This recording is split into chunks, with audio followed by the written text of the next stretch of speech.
and welcome to another episode of Millionaires Are Made, where we believe you can grow to be a millionaire in all 6 aspects of health. That's right. Every Wednesday, we share tips on how to improve your physical, mental, social, spiritual, obviously your financial, and your intellectual health. Today, we are focusing on how to improve your intellectual health with books.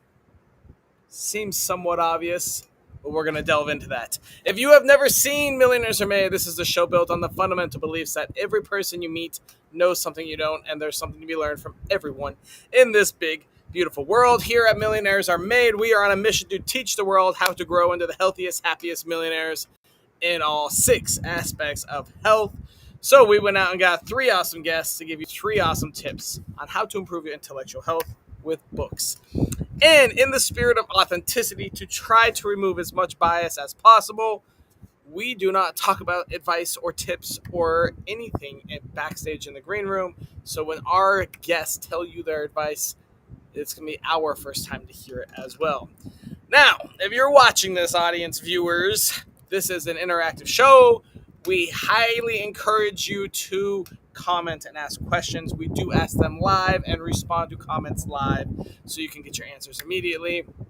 And real quick, we're going to shout out some of our followers on socials because on 2025, that's all that apparently matters anymore. Anyways, on Facebook, Megan Wright Hernandez, thank you so much for following us. We love you. Instagram, Glenn Lubbert, you are amazing. On TikTok, Katarina Ray, you are awesome. And on YouTube, PK Patel, you are fascinating. Yeehaw! Real quick, I want to shout out, we do get a lot of people that want to be guests on the show. We'd love you to sign up. The link's being dropped now. That's the only place to sign up is by going through that link, and we'll hopefully get you on one of our shows eventually. If you have a topic idea, man, we love topics. Please help us out. You can just comment right now, however you're watching this. We love topic ideas in one of our aspects of health, and we will go out and find 3 awesome guests with 3 awesome tips to help you solve that topic. We got some announcements. So first off, we're going to announce merchandise. That link is being dropped. We have awesome shirts. I wear them around, and everyone down on this island wears them around. And there's a lot of conversation starts. They're pretty awesome. Grab a shirt. Why not? Next announcement we have is free growth sessions with the Growthing Consultancy. I love going one-on-one. I will talk to you and help teach you everything I know, or maybe you'll teach me, or maybe you have a problem you'd like to solve and I can help with it. Either way, that link's being dropped. One-on-one, free little coffee with me. I don't charge. Come say hi. And one of our biggest announcements is in January of 2026, we will be launching our next edition of our podcast. Now that we hit top 100 on Apple, we are launching the Billionaires Are Made. This will be a show with all of our vetted guests, the invite only. So hopefully we'll watch you. It'll be on Fridays, I believe.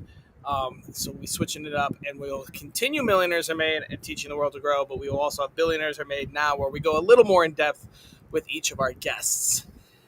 And before we bring out our first guest, we will talk real quick. Shout out to our sponsors. Thank you so much. Sarah Jones is amazing. Sarah had a rough beginning apparently and was in a failing marriage following some big debt consultation company, and it was not working. So her and her husband decided to wipe everything they knew, go back to the basics, and learn. And now she is a financial coach. She travels the U.S. in an RV with her husband, happy as hell, and guides couples, individuals, and small businesses to build fun, healthy money habits. Go check out Sarah if you have any sort of money issues at all. Next, we have Biz by Right, the matchmaking service for people who love buying and selling businesses more than they love Tinder. They find cash flowing deals, vet them with AI wizardry, and connect buyers and sellers faster than you can say due diligence. Go check them out, and your wallet will thank you. Our next sponsor is Brian Pirana, who is a personal coach. He founded the Call to Rise, which is an ultimate 100-day fat loss challenge for men over 40. You can drop 20 to 30 pounds, skyrocket your energy, and transform your body with personalized nutrition and strength training. Join a brotherhood of unstoppable men and start crushing it today. Love Brian, super smart guy. And our final sponsor before we go to our first guest is another Brian, Brian K. Wright, who is the founder of Ultimate Achievers Magazine. He also will help you publish your book if you've never published a book. He's pretty amazing. So if you want to get your brand in front of high-level entrepreneurs and personal growth leaders, go check him out at Ultimate Achievers Magazine, where industry icons meet a content-first audience. Brian is awesome as well. And that will bring us to our first guest. And DK, I have a question for you. Who are you? I am DK Kang, and I am an author. And I have faced many adversity, many challenges in life, and that's how I became an author of my book. All right, tough life, wrote it down, and sold a book. DK, I've got a question for you. If I wanted to improve my intellectual health with books, what tiny piece of advice would you give me? Tiny advice: start small. Read one chapter a month if possible, or if you're a slow reader. I started with one book. Like, it took me like a month to read, and I implemented whatever the book was saying. So start small. What book was that? Do you remember? It was the Compound Effect by Darren Hardy. And you implemented everything. No, I just implemented one thing, and then I kept adding, and then I'll go back to it and read again. Starting small. So, how many times have you read The Compound Effect? I've read it three times now. Nice. And each time you grab something new and move on from it. So something small, yeah, dude. Starting small is huge. Gotta have those little building blocks. All right, DK, where on your life journey did you learn this piece of advice? I learned this piece of advice just so for me, I grew up doing martial arts all my life, and I started at the age of 5. And one thing my instructor told me, and this was I was already a black belt at this point, but he said every time you walk in that door, you are a white belt. And I was like, just thinking in my head, like, what do you mean? I'm a black belt. But he meant that mentality of never stop learning and growing. And no matter where you're at in life, whether it be skills, just continue to learn that process, because there's so much information out there to learn. You're not going to learn everything in a lifetime. So learn and absorb as much as you can. That is very true. It's going to take many, many, many lifetimes to know everything. Awesome, DK. We're going to move on to our next guest, and we'll bring you out for the round robin. Next up, we have Lori. Lori, tell us, who are you? Hey, y'all. Good morning. Well, for those of you that don't know me, I'm Lori. I am a crazy cat lady. I like to talk about my personal life a little bit. I am a mom. I am a grandma. I have now 2 grandbabies since the last time I was on the show, so that's super exciting. Wow. And I'm also expanding from my preschools that I own to an online parent consulting, because we all know how difficult in this day and age it is to be a parent. And I want to be here to help everybody, knowing that they don't have to do it alone. So, yeah, that's me. So parent consulting, like, my kid did this bad thing. How do I punish them? No, because we don't punish. But if it was your kid, I would believe that to be true, that you'd be calling me for that reason. All right, Lori, I have an important question. If I wanted to improve my intellectual health with books, what tiny piece of advice would you give me? Wow.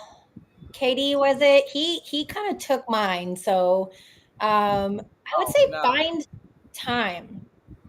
Find time. Because if we think about it, like, we all sit and endlessly scroll on our phones, and everybody does it. No lie. If you say you don't, you do. And then we indulge in all this unnecessary junk into our brain, right? Think about all like the input that's going in, versus if we just found some time throughout the day to really sit down with a good book. And Katie already kind of said it. It's not about being the fastest. It's about what you absorb.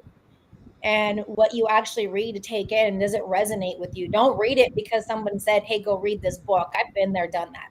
Don't work for me, because maybe that is what accelerated that person and elevated their life. But for me, I just didn't resonate with the book. So I try to think about things and reflect on, what is it that I'm going through right now, and what could I read to maybe help solve that pain point.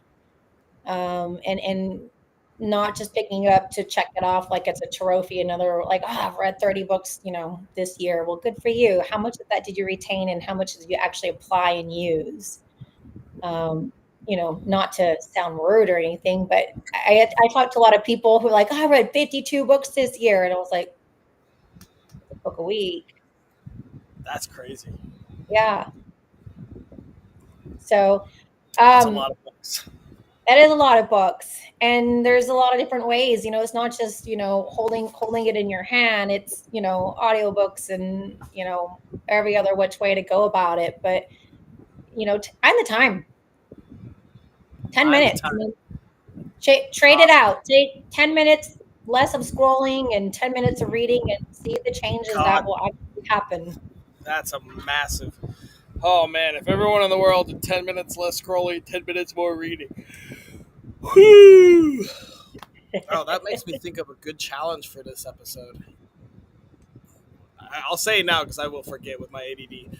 A good challenge could be try to time how much you spend scrolling versus reading. That'd be interesting. We That's should get all like right. they have screen time for your phone. You should get screen Yeah, time. Like, you should get like a time, something to like track your reading. Like, how much time did you spend yeah. reading? Because say you, I mean, it'd be really interesting. I mean, we only have a week to do this challenge, but it'd be interesting to do. Maybe the first 2 days you should just see how much screen time you use, and then see if you can switch that to reading a book. Holy cow, that'd be life changing. I definitely have. The last month, I've really noticed my scrolling has gone up. All right, Lori, where on your life journey did you learn this tip? Well, if you think about, like, I love your show because it covers like every like area of our lives, Thank right? Not you. one area. I think when I became a grandma a couple years ago, I started to realize that leaving a legacy isn't just like wealth, right? It isn't just like money. And I started thinking about, like, I don't know if you're familiar with this guy named Jim Quick. He's like this like guy who basically helps you to exercise your brain, right? And Fascinating. he had these four eyes, and he said, like, when we read, we gain intelligence. And when we gain that intelligence, if we're capable of using what we read to teach it to other people immediately and gain influence, we can make an impact, and that impact can really create a generational income. So if I read more and I learn more, I can teach my children more, and I can teach them the same method. And that really is the legacy that I would love to leave, because money only goes so long. If the money, who knows, maybe I want a $1.5 million funeral, and that's all the money I have when I pass away. And I have the biggest party that life can ever have. And the only legacy I can leave my children is that, exactly what I just said, teaching them that the more they read, the more they learn, the more they earn, and they can take care of themselves. It's really more about that. When you see your children growing and you're thinking, like, what can I do to make sure that they have the best life they could possibly have? And it starts with reading, gaining knowledge, and then influencing and impacting other people with it. Awesome. Thank you so much, Lori. We're going to move on to our next guest. Next up, we have Russell. Russell, tell us, who are you? My name is Russell Van Brocklin. I'm a New York State Senate dyslexia funded researcher. And currently, I'm working on my book, which is going to be titled Literacy and Reading Dyslexia Turnaround. It's about a mother named Kimberly who's homeschooling her fifth grade son at the time, Reed. And in 6 months, she brought him from beginning third grade level reading and writing to grade level 11 times faster than the school was predicted to do. And he's now fine. He's in sixth grade, doing absolutely fine in school, what every parent dreams about. And I show parents how to teach their kids to reach that level of success. That is amazing, Russell. Russell, I've got an important question for you. If I wanted to improve my intellectual health with books, what tiny piece of advice would you give me? You mentioned that you were ADD. Yes. Okay. Let me ask you this question because this will help focus it. What's your speciality? What are you really into? What are you really good at? One thing. Growth. But let's make this tip for the Nope. whole Nope. audience. I'm going back. This is to answer your question. When you're thinking about growth, do you have ideas flying around your head at light speed but with little to no organization? Sound familiar? Of course. Okay. Let me tell you what's going on for us that are neurodiverse. This is the top book in the field.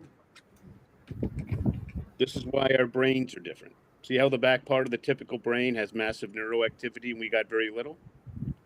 Right. But the front part's about 2.5 times overactive. Okay. That's word analysis followed by articulation. For people like us, we don't read one book, a bunch of books. We read one.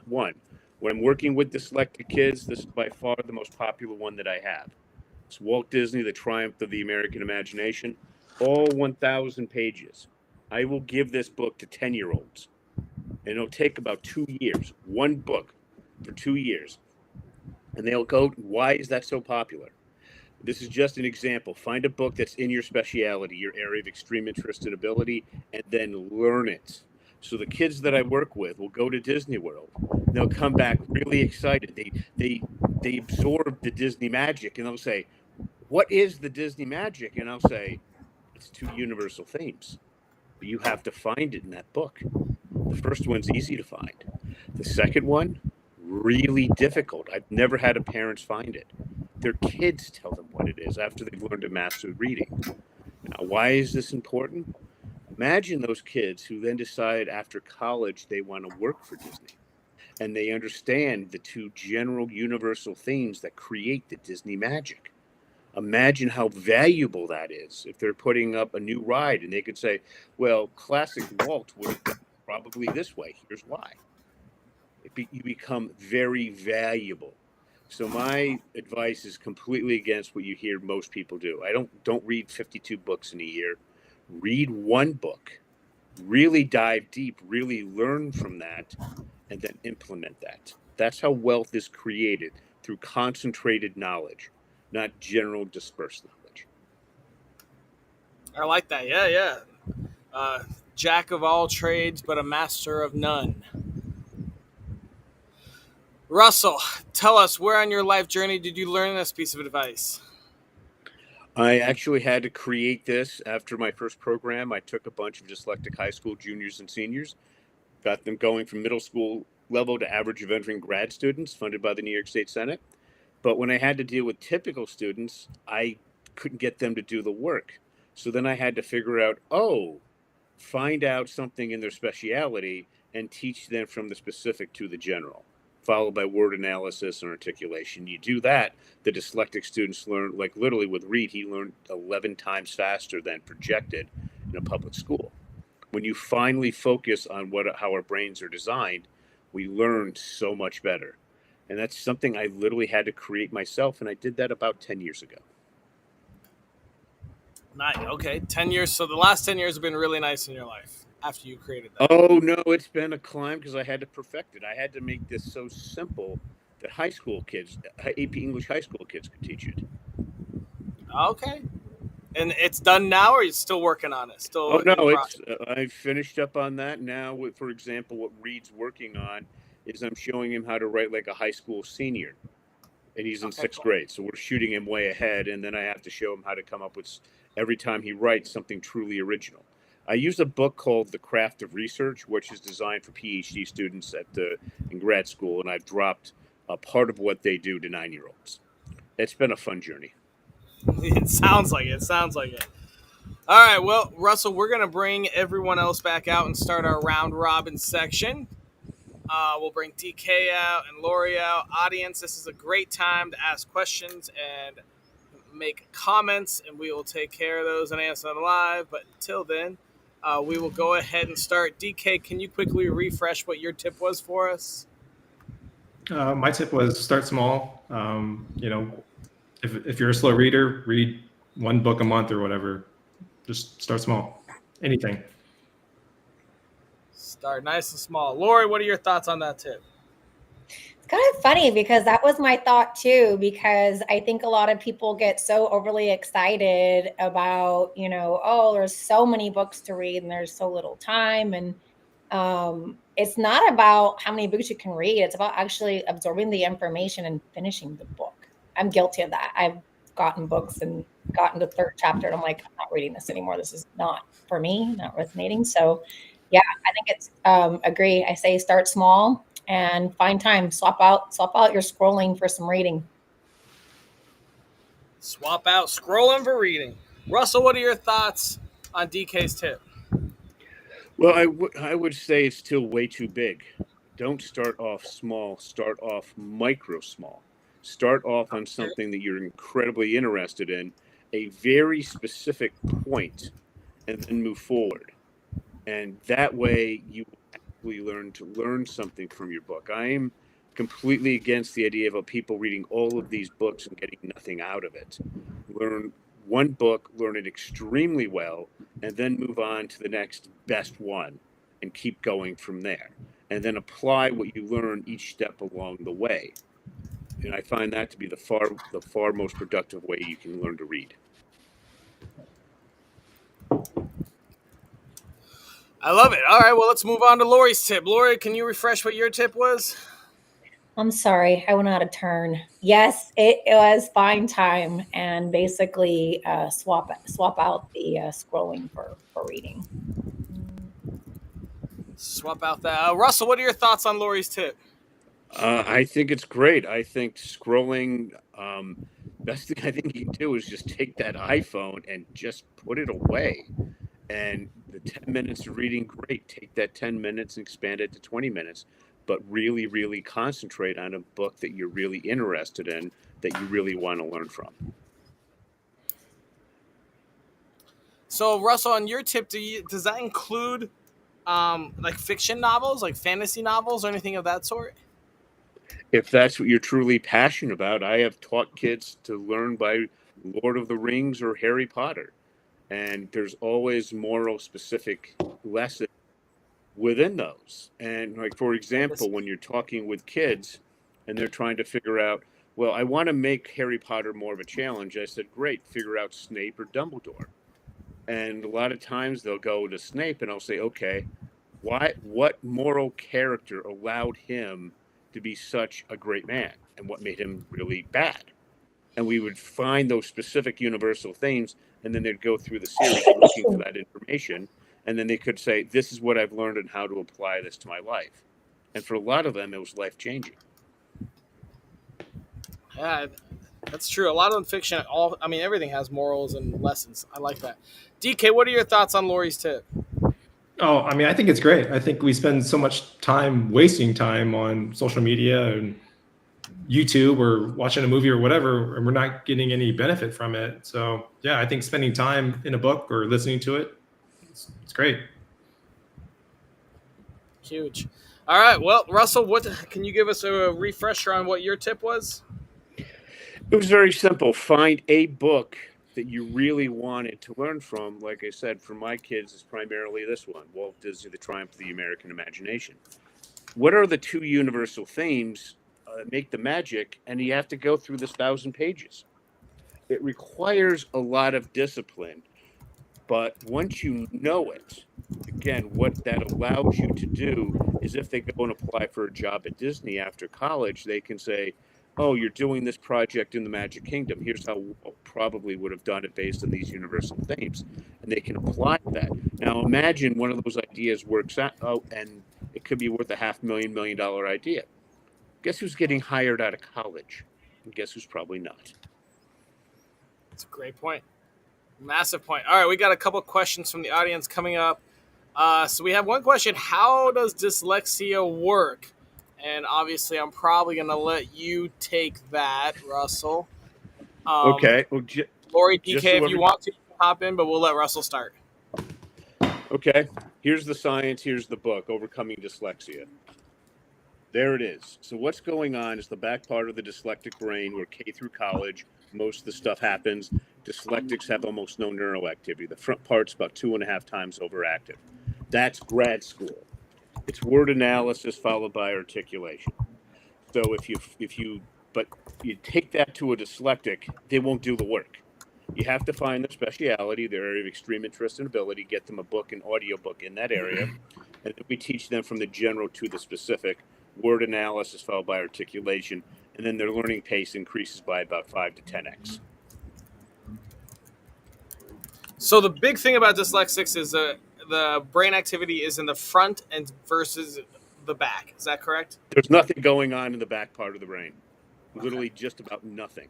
So the front part of the brain is really, I'm oversimplifying really complicated neuroscience, but dyslexics excel in law school. Like absolutely own the place day one of a grad program because it's hyper specific in what they're really good at. In K through college, they're trying to make us well-rounded individuals before we specialize, and we never really specialize that much, even in our senior year of college. So what I found is when I'm working with students, read as an example in my book, we focus on with him. It was focusing on what he was interested in, which was Wolverine and X-Men. I taught him from the specific to a general questions, and we worked on analyzing words with universal themes and dictionaries. Then we discussed it and we articulated that. He literally increased by 11x faster for learning. And now he's accelerating to senior year of high school writing, and he'll have that done probably halfway through 7th grade. It's a huge acceleration. Fascinating. Anyone else want to add to that?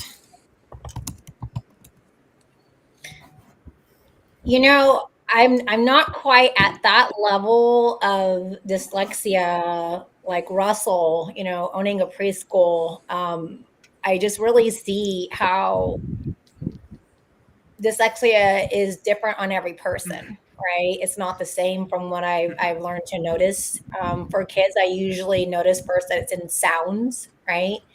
But it just really comes to that reading, writing, and spelling. And I don't think it has anything to do with it doesn't mean that you're not smart at all. I've seen some of the smartest kids come through because their brain processes in words in a special way that other kids don't. So I think it's just learning, when you talk about dyslexia, if you're a parent, I would say learning to ask all the questions and making sure that that it's not I hate when someone says, oh, your kid has a problem. It's not a problem. It's just a different way of getting support. And if you're an adult, and you are that person that is dyslexic, I think it's asking for help. Knowing that it's not, don't ever think of it as coming from a place of ego or pride. I'm guilty myself, not wanting to admit that we just need more support, right? I think it's just it depends on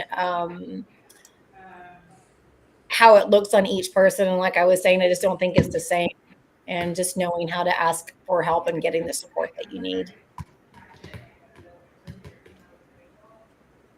That's huge, yeah. All right, well, let's see if we can try to relate this more back into books. So, I mean, obviously, dyslexia and books, Russell went over that a little bit. So let's talk more. DK, you said you wrote a book. Are you writing more books? Yeah. So my first book is it's about mindset transformation. The second book I'm writing is about gratitude and having gratitude during any season of life. So yeah, I am writing another book. I actually just got reminded from the audience. So I don't know I don't know who they said it, but there's a quote out there, and it says, and I want to hear you guys' reactions to this. If you look at all the wealthiest people's homes and all the wealthiest countries, one thing they have is many, many, many books. And if you look at people that don't have a lot of books, typically that relates to their financial status. How do you guys feel about that quote or theory? Well, my personal library of audiobooks is over 600. Most of them are over 20 hours long, and I've listened to them multiple times. So that's exactly correct.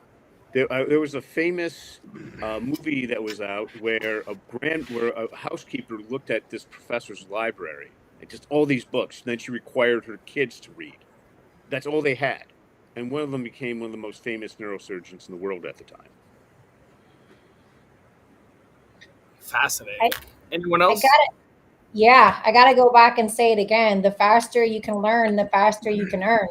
So, I mean, if we're talking about everybody creating a financial state of wealth, it starts with the knowledge. You have to have the knowledge. Where are you getting the knowledge from? Probably from a book of somebody who's already done it before, because we're not going to just go on YouTube and wing it, hopefully. I know there's people that do, but I mean, you really got to just take that and run with it. You gave yourself that knowledge and taking action. So it's a difference of what you do with it too.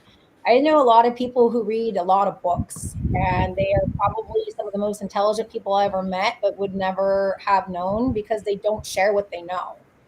And I think that's where the wealthy people are going out and taking action and sharing what they know from what they read. It's not just like staying all up in here and, eventually maybe going to the wayside. I recently learned that 80% of what we read and we learn will actually dissipate by 50%. Excuse me, 80% of it will dissipate in the first 48 hours. So after 48 hours, whatever we read, it is just basically just falling to the wayside. We're not even obtaining that information anymore. And really just it's about taking what you're reading and teaching it to other people, like I said, having the intellect and then making the impact. So go out and teach it to the world. I think you will really make an influence on people, and the way that your income will change will be drastic. Yeah. And I mean, if you look at Bill Gates, Warren Buffett, Jeff Bezos, they read like a book a day. I mean, and they're the richest people in the world. And so Yeah. I totally agree. Reading, filling up your library, yeah. I mean, it'll make you wealthy for sure. So one thing I have to say about that is I used to, there's a lot of freaking books out there, and there might be a lot that don't help you. I know I think it was Cody Sanchez. She was talking about um, how she read like the top 25 bestsellers, and like 22 of them are not worth reading. So it's hard to get through it. But the other argument of that is somebody that believes they're smart enough and has enough knowledge to write a book has the willpower to go through and type it all up, put it on paper, hire an editor, and publish it. Just the fact that they went through all that to get the book published almost says that there's enough intelligence there, or enough at least willpower or motivation, that the book's worth reading. How do you guys feel about that dichotomy? Well, honestly, I find there's one simple way to see if a book's worth it. I'll look around the dust cover and see the number of people that ask a question. All right. I'm sorry. People that really matter in the industry, what do they think?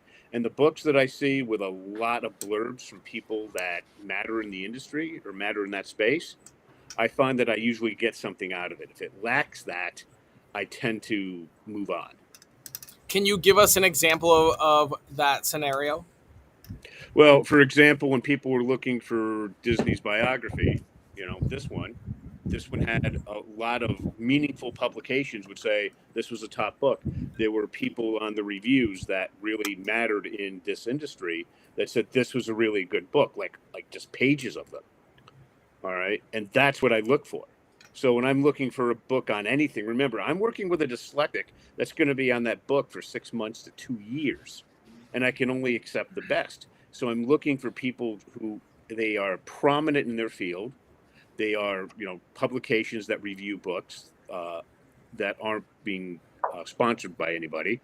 And I'm looking for just pages of them saying this is the really best book in the subject.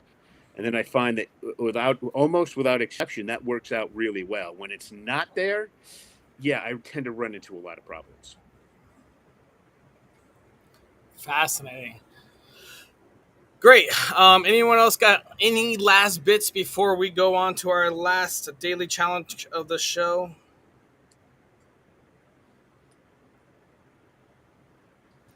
Fantastic. All right, here we are. We need to come up with a daily challenge, which is a task that takes less than 5 minutes a day, costs $0, and is available to anyone in the world that helps us improve our intellectual health with books. What ideas do you guys have? Well, frankly, I would just go on to ChatGPT. You can use the free version.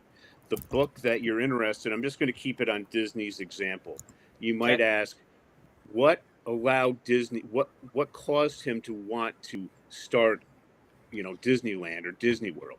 Okay. What caused him to want to do that? Have it write out something short and then have it recommend some books you may want to consider on it. I find using ChatGPT is a great way to get things started. Okay, so to find your next book, ask a question that you're interested in, and then find a book related essentially.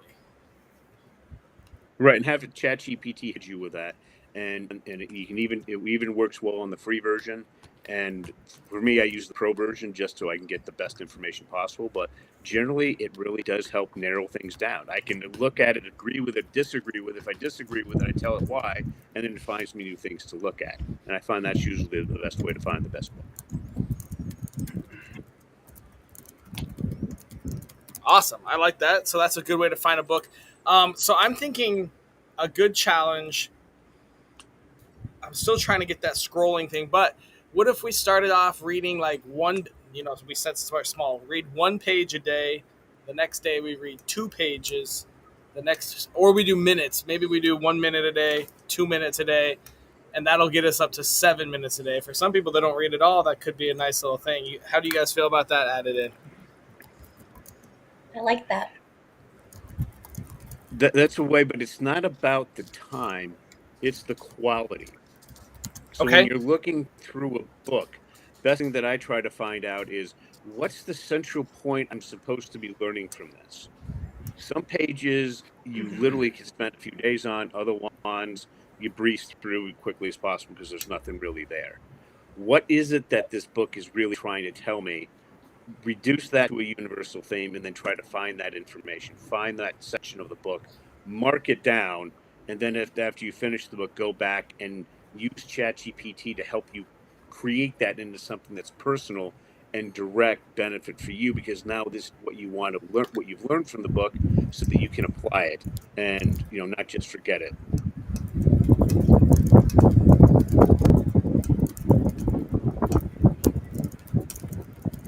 All right. So got find look recent kind of as you read, look at the overall themes of that book and try to incorporate them into your life using AI. Any other Well, that's go ahead. really what you want to do is reduce it to a universal theme, and that universal theme Right. allows you to find those sections and then put it together later, because without that you're just going to read it through and not really glean anything from it. So you gotta read. You gotta focus on the universal theme, and that includes fiction as well. Anything else we want to add before we wrap it up? I got one. Go. And I think this is Okay. great because I think it could also not only help to retain what you read, because I think that's what it's really all about. There's no point of reading something if you're not going to retain the information. And that is to actually teach it to somebody else, even if it's a fiction book. What did you read today? So Austin, if I was like, hey, you know what, I just read the Four Agreements, and I'm immediately going to go and teach you what I just read in the Four Agreements, because that's going to help me learn it twice, not once but twice, Mhm. and really help me to retain the information. And then go back to what I was talking about, legacy. I'm now having an impact on other people by what I read. And if you've read it too, you might be able to now start that curiosity of the brain really spinning of like getting into debates, which helps only further what you just read. Because I might have seen it one way from my perception, and you might have seen it another way. And now we're going to go to debate about this book, and we would have never have even had this conversation if I wasn't willing to bring up what I just learned today in a book and bring it to you. And it can connect people as well, right? Building that connection. I do it with my son, and he hates it because I always say, well, your teacher makes you write a book report, right? And that's their way of getting them to understand that they're checking in for understanding. You retain the information that you read. But I think even stronger, teach it to someone else. Teach it to someone else. You learn it twice and you build a connection with whoever you get to talk to. And if you're lucky, you might get a great debate. I love it. Lori, we have a guest asking for your name, but we did just share your info, so I'll refer them to that unless you want to tell them how to find you right now. Oh, I don't know how to find me right now because I'm just like Russell. I have people that take care of my tech. You don't have an email address or a Facebook? Oh, yeah, my name? email. Absolutely. It's Lori at dream2legacy.com.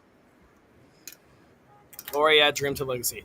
Awesome. All right, guys. Well, we're going to wrap up this episode as we are now finished with everything we came to do. Thank you so much, DK, Russell, and Lori. And thank you so much, audience and viewers. Great questions. We have an awesome daily challenge.